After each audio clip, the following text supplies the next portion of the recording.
자, 반갑습니다. 한국사입니다. 이 멘트를 다시 하게 될 줄은 몰랐지만은 당부드릴 거는 코로나 확진이라는 게 코로나가 걸리고 싶어서 걸리는 사람은 대한민국에 존재하지 않습니다. 그래서 코로나 확진자에 대해서 너무 그렇게 낙인을 씌우시고 안 좋은 시선으로 보지 마시고 그분들의 건강을 빌어주는 선에서 우리가 좋은 마음가짐을 가져봅시다. 알겠죠? 자, 한 가지 공지사항은 이제 리로스쿨로 보고서를 받고 있다는 점, 단톡방에 양식을 제가 이전에 올려드렸으니까 확인해 보시고 보고서 제출 진행해 주세요. 우리가 지금 제가 금요일날 촬영 중이니까 다음 주에 수업이 2시간이잖아요. 많게는 2시간, 적게는 1시간.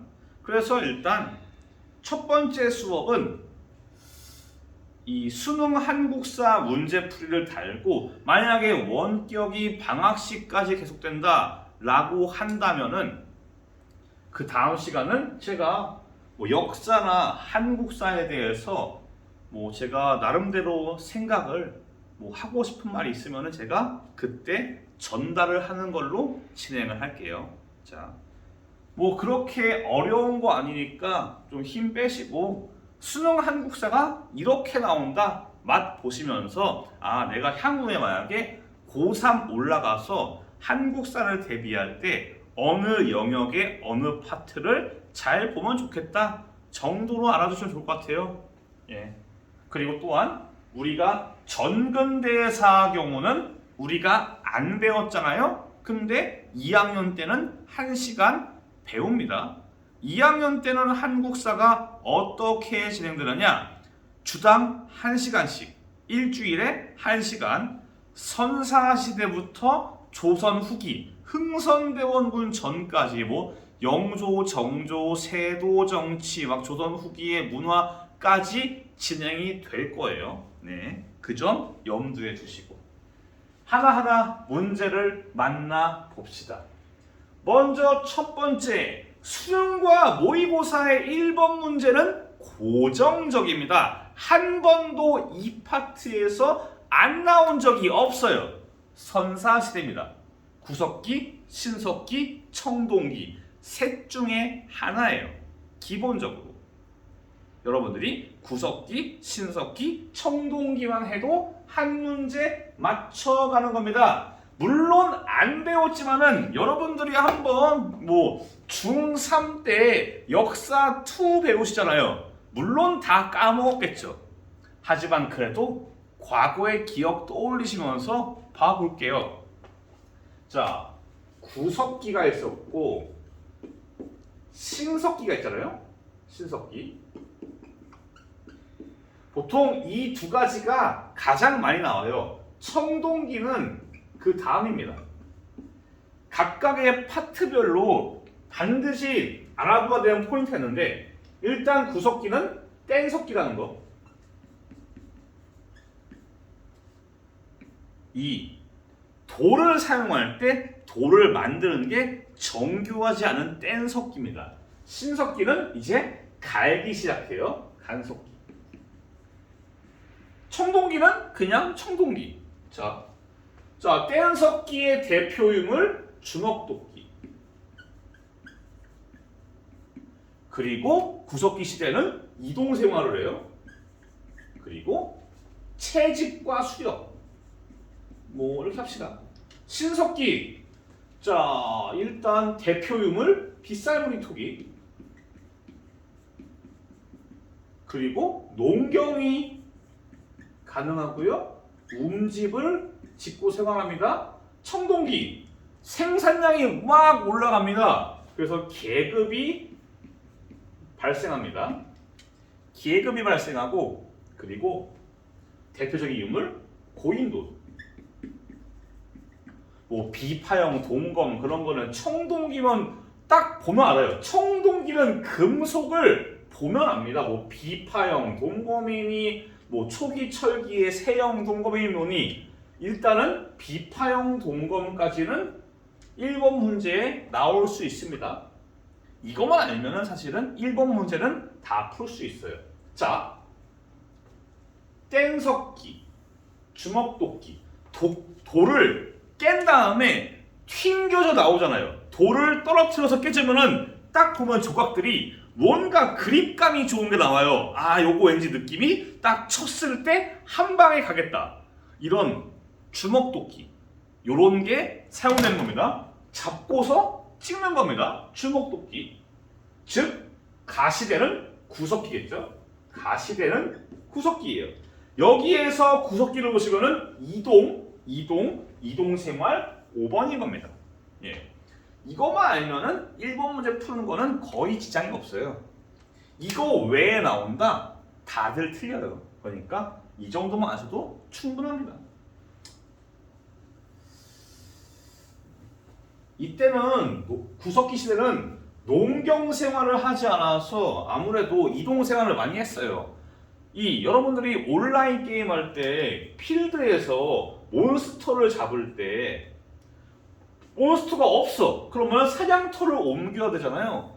구석기 시대 사람들은 계속 사냥터를 옮겨 다닌 거예요. 야, 여기 멧돼지가 없다. 이동하자. 여기 토끼가 없다. 이동하자. 이런 식으로 계속 이동했단 말이죠. 온라인 수업 빨리 해야 되는데 이 교원평가에서 민원사항이 그거였어요. 서현님, 온라인 수업이 너무 깁니다. 미안합니다. 그게 당시에 진도 따라가느라고 어쩔 수가 없었어요. 예, 유감입니다. 예, 다음 2번 문제. 자, 여러분들이 배우지 않았지만은 과거의 기억을 가지고 있다고 전제를 깔고 문제를 풀게요. 무령왕 어느 나라의 왕이냐? 백제입니다. 참고로 이 벽돌 무덤인 무령왕릉은 중국의 영향을 받았어요.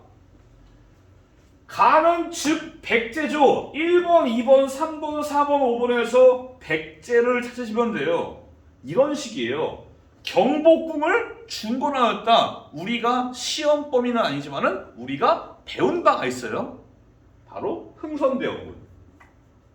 대조영 발해. 전민변정도감 고려의 공민왕입니다. 의정부 스사제 세종이에요. 조선시대. 즉 뭐냐면은 지금 백제를 물어봤는데 보기가 1번이 흥선대원군, 2번이 발해, 4번이 고려, 5번이 조선. 정말 문제 풀기가 너무너무 쉬운 겁니다. 다만 문제는 여러분들이 전민변정도감, 의정부 수사제 내년에 배울 때 정말 중요한 키워드인데 이런 것들이 어느 시대인 줄 모르면은 틀리는 거예요. 애매하니까.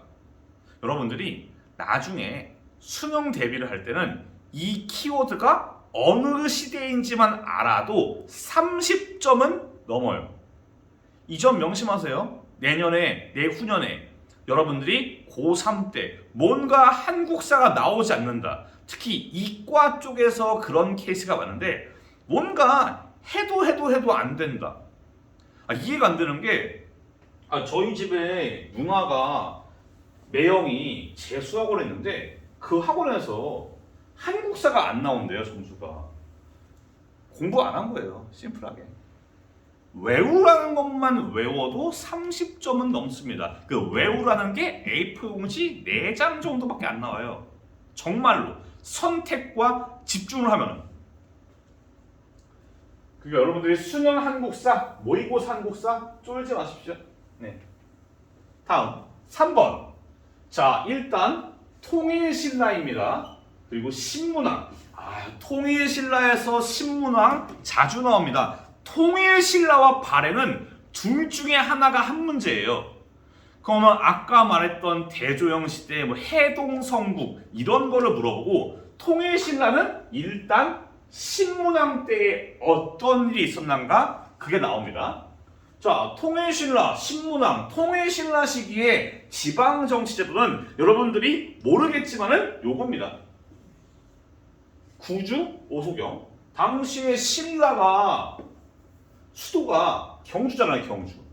경주가 한반도를 따지면은 구석이니까 이 지역을 관리하기 위해서 지금 우리가 광역시를 설치하듯이 이 지역마다 오소경을 설치를 합니다. 네. 자, 군국기 무처 우리가 배웠습니다. 가볼게요. 1차. 1번 모르시면은 우리가 안 배워도 반성하세요. 1번 세종대왕. 조선. 평양으로 옮겼다. 여기에서 북한 돼지 떠올리지 마시고 장수왕. 수원화성 조선의 정조. 보세요. 지금 통일신라 물어보는데 조선시대, 고구려시대, 조선시대 말기, 근현대사 이런 상황입니다. 이러니까 수능 한국사가 말도 안 되게 쉽다는 말이 뉴스에서 나오는 겁니다. 답은 5번. 자, 좀 빨리 해볼까? 자, 다음입니다. 다음 자료를 활용한 학습 주제. 문신들이 술 먹고 놀고 있는데 정중부가 가서 거사를 계획합니다. 호위 장사, 무신정변입니다. 그래서 4번이 우리가 좀 생각을 달리 해서 안 배운 부분은 그러니까 넘어갈게요. 옛날 이야기들은 내년에 배울 테니까 무신정변, 고려시대를 바꿔놓는 하나의 사건입니다. 넘어갈게요. 5번. 자, 보시면은 다루가치가 왕에게 말하기를 선지, 짐, 사 이런 거는 뭔가 참나마다 니 지금 고려야. 이게 다시 고려거든요. 야, 고려님들아, 님들 지금 말하는 꼬라지가 선지, 짐, 사 이거는 황제 아니냐. 얘네가 몽골이에요. 야, 고려야, 몽골이 지금 니들한테, 우리 몽골이 고려한테 항복을 받았는데 니들이 감히 황제를 칭하냐. 니들 급을 좀 낮춰라 라고 말하는 게 첫 번째예요. 그래서 왕의 복식도 색깔이 바뀌고 있는 스타일도 바뀌고 황제가 아니라 왕 단위로 급이 내려가는 그런 겁니다. 그래서 이 시기는 몽골이 고려를 쪼는 거예요. 원나라가. 그래서 답이 5번인 겁니다. 이해했죠?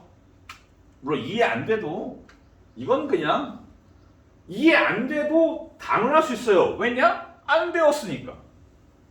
다 감안합니다. 6번.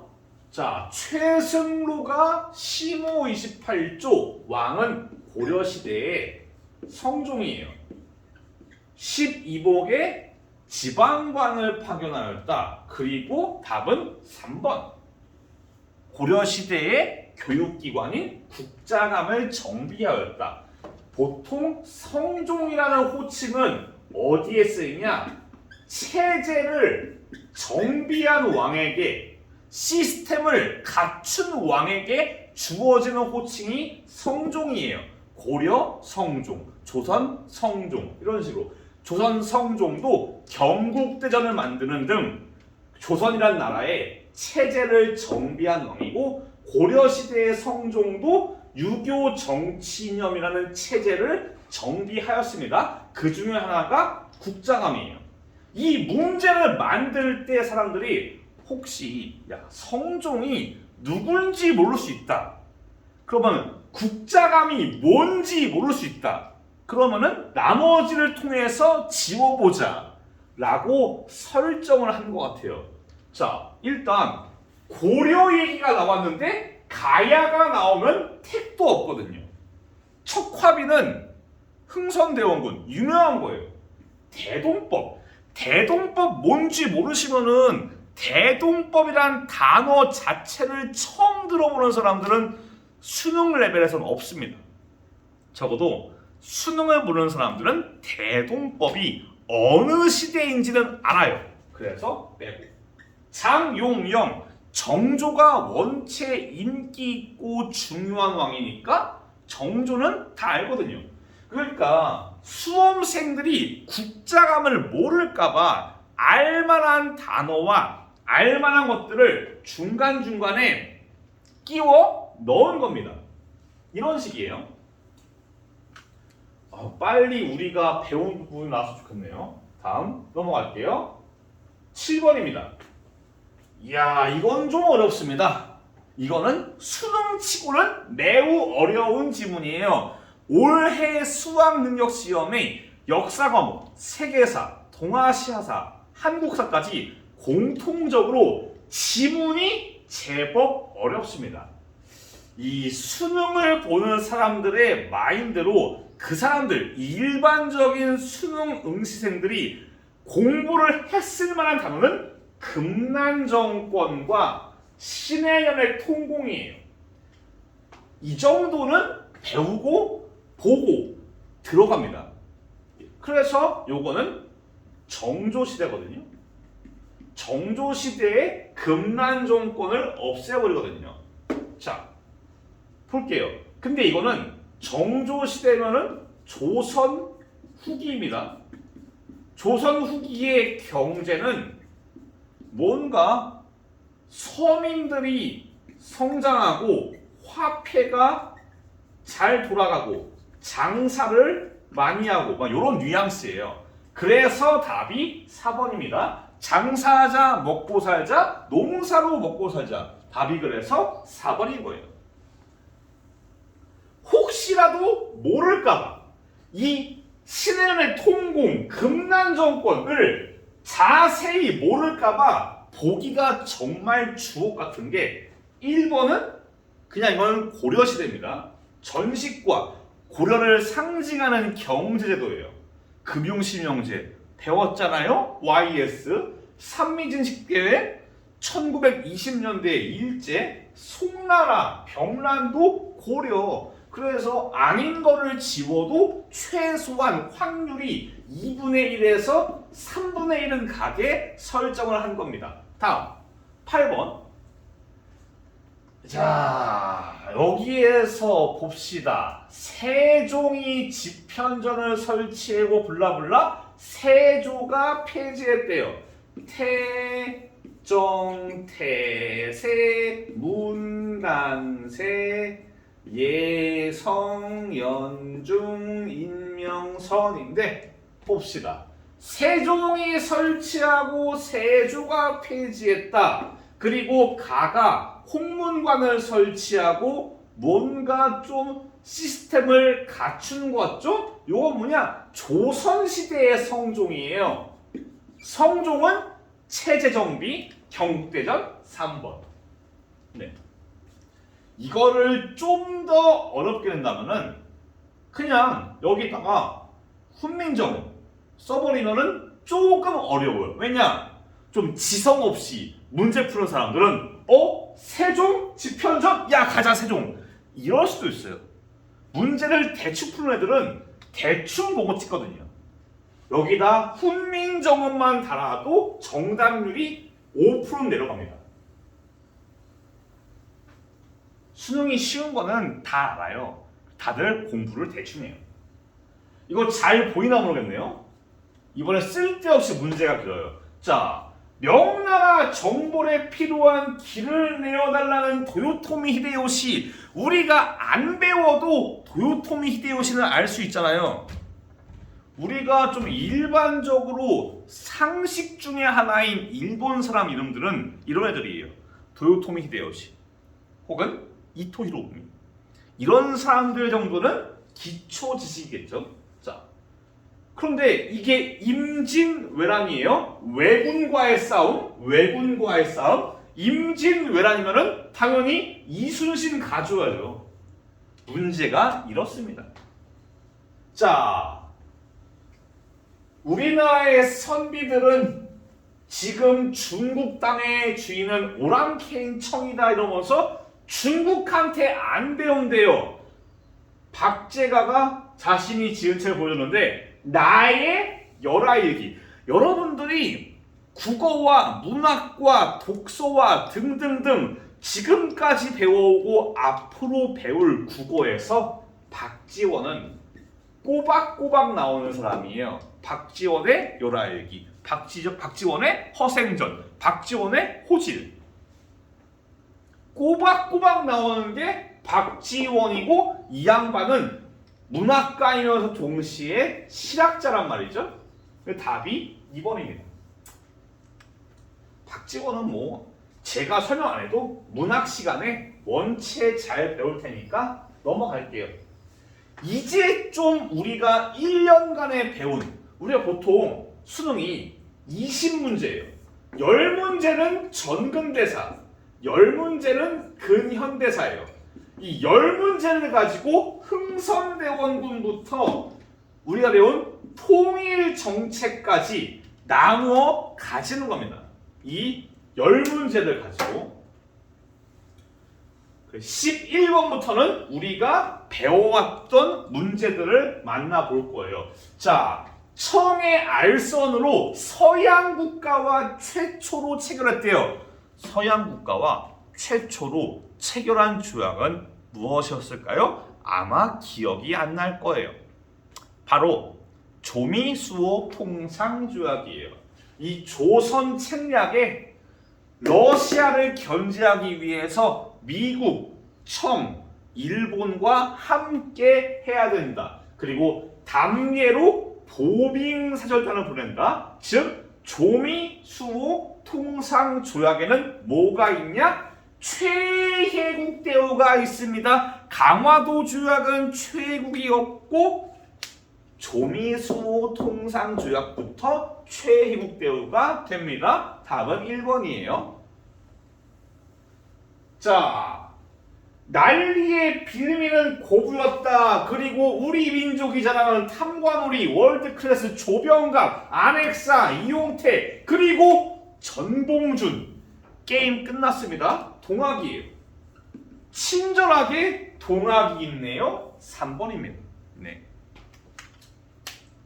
11번부터는 여러분들이 잠깐 정지해놓고 과거의 기억을 떠올려도 좋습니다. 13번 문제입니다. 자, 여기에서의 포인트는 일단 제가 이거를 가르칠 때 당시에 이 단체가 나온 페이지 하나를 씹어 먹을 듯이 공부하라고 강조했어요. 바로 신민회입니다. 여기서 속으로 신간회가 나오신 분들은 조금 반성하세요. 신민회는 계속 나올 겁니다. 자, 신민회, 태극서관, 자기회사, 대성학교, 오산학교, 그리고 신흥강습소, 나중에 무관학교, 신흥무관학교. 즉 답은 1번이에요. 신민회는 원체 잘 나옵니다. 다음. 근데 아이러니한 거는 원래 이게 신민회랑 신간회랑 한 시험에 원래 같이 안 나와요. 왜냐면은 보통 신간회를 물어보고 오답 보기에 신민회를 주고, 신민회를 물어보고 오답 보기에 신간회를 주고, 요런 식이거든요. 보통은. 그런데 참 특이하게 신민회와 신간회가 같은 해에 문제가 동시에 나왔어요. 여튼 이 3대 강령 제가 수업 시간에 강조한 바 있고, 진상조사단, 광주 학생 항일운동 당시에 진상조사단, 그리고 민중대회 개최, 제가 다 수업 시간에 강조했던 것들입니다. 냉정하게 얘기해서 수업 시간에 안 한 건 없어요. 네. 자, 신간회는 어떻게 해서 창설되게 되었냐? 60만세 운동 때 같이 해보니까 민족주의랑 사회주의가 같이 할 만한 거예요. 야, 얘네 괜찮더라. 이런 식으로. 교감을 나누고 나서 조선 민흥회 혹은 정우회 선언, 이걸 통해서 우리 함께 합시다 라고 해서 신간회가 나온 거거든요. 그러니까 답이 2번이에요. 심플합니다. 네. 원래 보통 신간회를 물어볼 때 보통 일반적으로 정답 보기는 민중대회 개최 혹은 진상조사단 파견이에요. 원래 일반적으로는 정답 보기에 광주 학생 항일 운동이 연결되어 나오는데 수학 능력 시험은 조금 더 신경을 쓴 편입니다. 답은 2번. 15번 문제입니다. 가민족 운동의 배경으로 옳은 것은 볼게요. 자, 한국 최대의 독립운동, 만세 시위, 민족 대표 33인, 연도도 3월 14일. 게임 끝났잖아. 3.1 운동. 배경, 민족 자결주의, 28 독립선언. 답은 4번. 너무나도 간단합니다.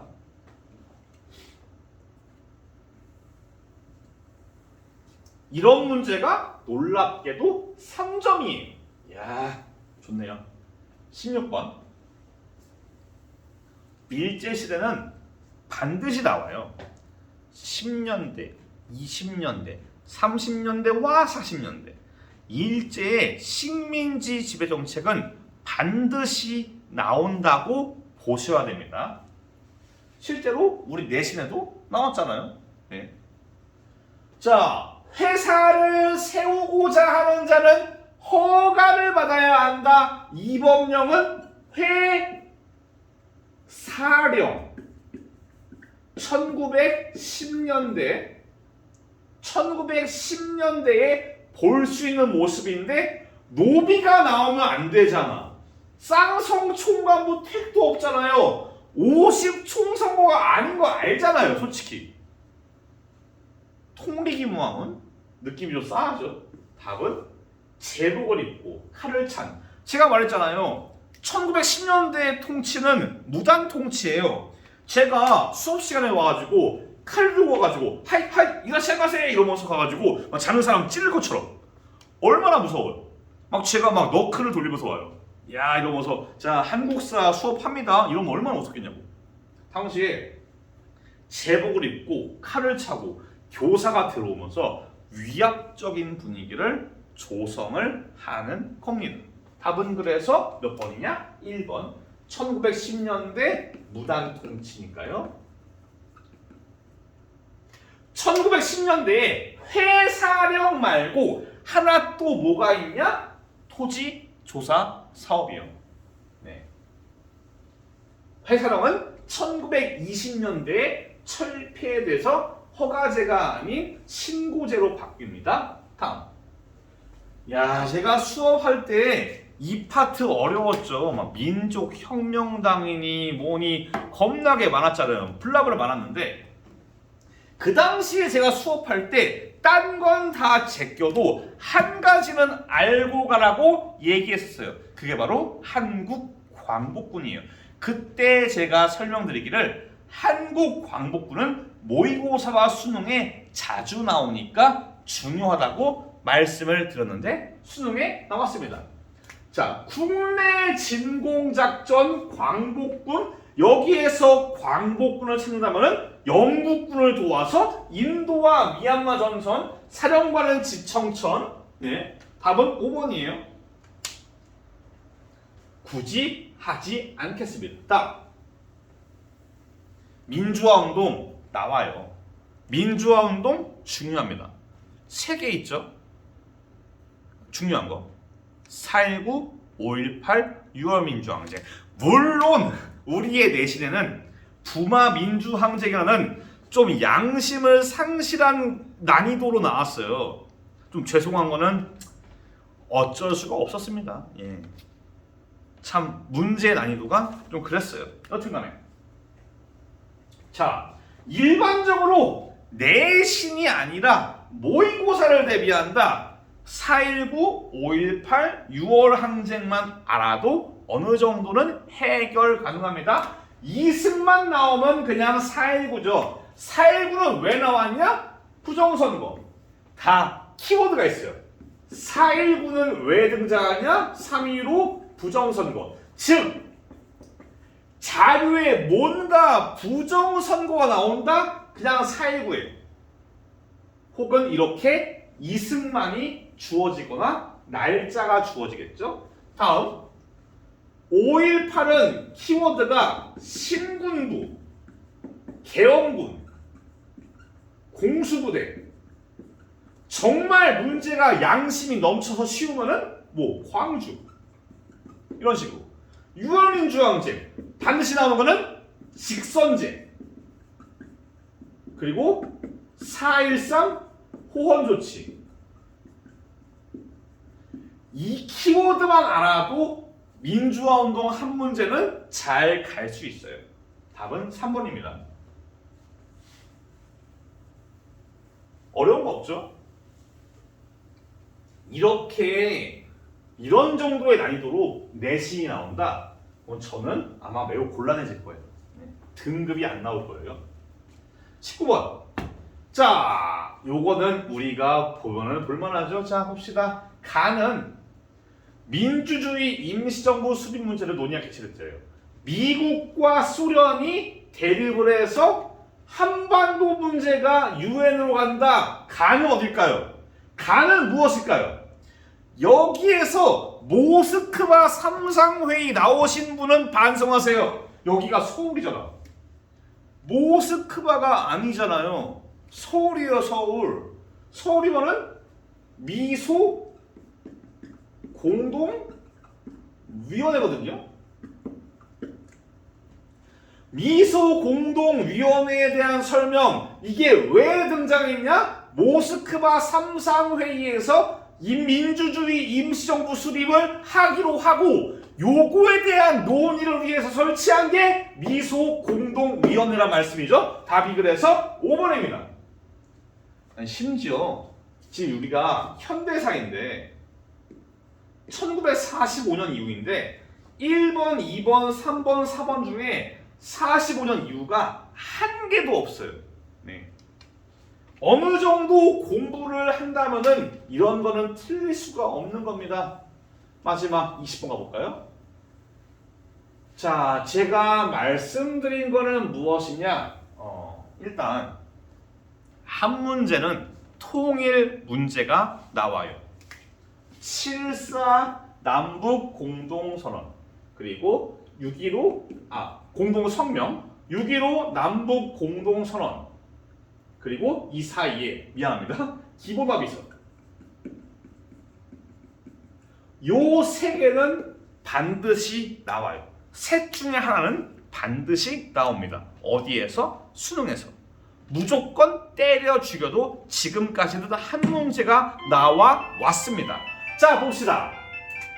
자, 일단 2년 전에 서울올림픽. 요거를 모르는 사람은 아는 사람은 수험생 중에서 10명 중에 1명 있을까 마나요. 이거를 일단 확실한 거는 한국과 소련이 정상회담을 했대요. 여기에서 여러분들은 우리가 기말고사 시험범이었던 한 명의 대통령과 한 명의 정책이 나오면 좋아요. 노태우의 무슨 외교, 무슨 정책, 북방 외교. 게다가 연도도 2년 전이 서울 올림픽이래요. 그래서 88 더하기 90이잖아. 1990년이고요. 나 6.15 남북 공동선언 DJ 때, 김대중 때 2000년. 자, 가와 나 사이면은 봅시다. 통일 주체 국민회의 언제였어요? 박정희의 유신. 7.4 남북 공동선언 유신. 판문점에서 정전협정, 택도 없지, 어림도 없지, 자, 한일 국교 정상화가 박정희. 놀랍게도 1번부터 5번 사이에 박정희가 3개입니다. 답은 뭐냐? 이거예요. 이 다음에 유엔에 동시 가입하고 그 다음에 남북 기본 합의서가 나오는 겁니다. 이해했죠? 네. 답은 그래서 3번이에요. 수능은 이제 쉬워요. 여러분들이 내년에 만나게 될 전근대사를 모의고사와 수능으로 대비하는 거는 정말 말도 안 되는 겁니다. 내신은 원래 어려울 수밖에 없어요. 국어든 영어든 수학이든 뭐든 내신은 등급을 갈라야 되니까 어려울 수밖에 없어요. 나름대로의 변명입니다. 한국사가 어려운 이유요. 네. 너무 좌절하지 마시고요. 일단 여기에서 문제풀이 마무리합니다. 다음 시간은 오늘보다는 짧게 할게요. 오늘보다는 짧게 제가 그동안 못했던 말들을 좀 해볼까 합니다. 간단하게 그냥 뭐 대충 어차피 여러분들은 1.5배속으로 들을 테니까 그냥 몇 분이라도 좋으니까 들었으면 합니다. 이상입니다. 다음 시간에 뵐게요. 감사합니다.